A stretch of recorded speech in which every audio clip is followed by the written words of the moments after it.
Big Z Reviews. Rat in the Kitchen is a new competitive cooking reality show that just finished its first season on TBS. And I enjoyed it. It's kind of different from a lot of other cooking shows in a good way. The sauce was like salt water. And steal the fries for themselves. Gross. Disgusting. What is happening right now? I must have been sabotaged. We don't know who's who. Are you scared? I get chest pain. Don't trust anybody. So who do you think the rat is? I don't know what's going on, seriously.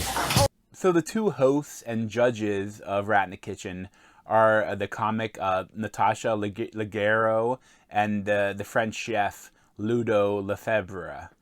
And like they're like the hosts and the judges, and each episode there are 6 chefs, and they have to do different challenges, like mainly part 1 and part 2, and the whole idea they have to do whatever challenge that episode is, but they have to make dishes. But then one of the contestants is the rat. Essentially, the show steals from Among Us, where like there's a ship and there's one of them is an alien and that is trying to kill all the others.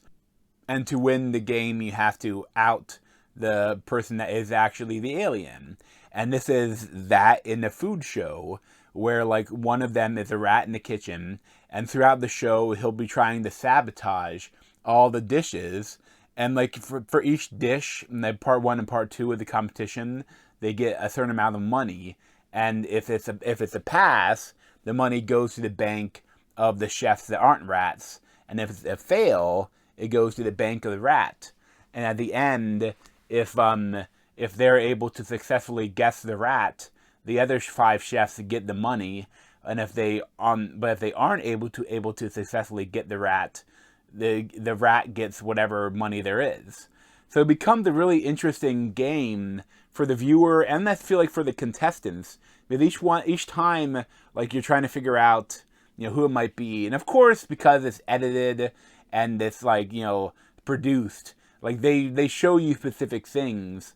So sometimes it's tough. You're limited to guessing by what they show you.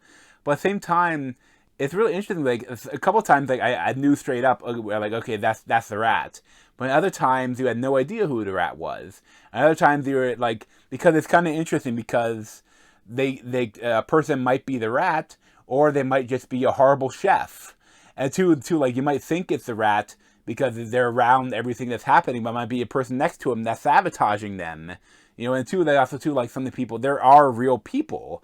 So like some of them might be bad actors, or you feel like they might be, the personality is saying that like they're exaggerated. So you think that, that's the rat, they're trying to, but like, also the psychology of it is very interesting because there are different ways the rat could kind of do it. Like the rat could just try to like turn off all the stoves and stuff. The chef could try to like turn off all the stoves or turn up the stoves, or it could like put salt in everything, or put really spicy stuff in anything they can. But then if they do too much, like the other chefs are gonna be more likely to figure out it was them.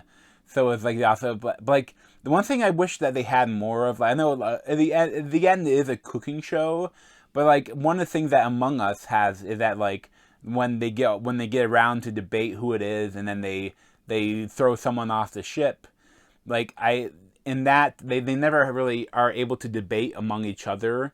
So I think that's, at the same time, maybe that's better because it'd be easier to figure out if they could each compare notes. But like instead they just kind of like, and then they each guess who it is, and they have a chopping block with a name on it, and they figure out that way. They don't feature any discussion on why they think is this one or whatever. Like, so I think that makes it'll make it tougher to like for the rat to win if they could discuss it. But still, it's a very interesting show that I would recommend checking out if you like. It's very different from the average cooking show, but it is still a cooking show. So like it has still stuff that you like with cooking, and also has all the different intrigue of one of them being the rat. So I'd probably give like an 8.5 out of 10. But thanks for watching. If you want to see more of me, you can subscribe down below. Thanks.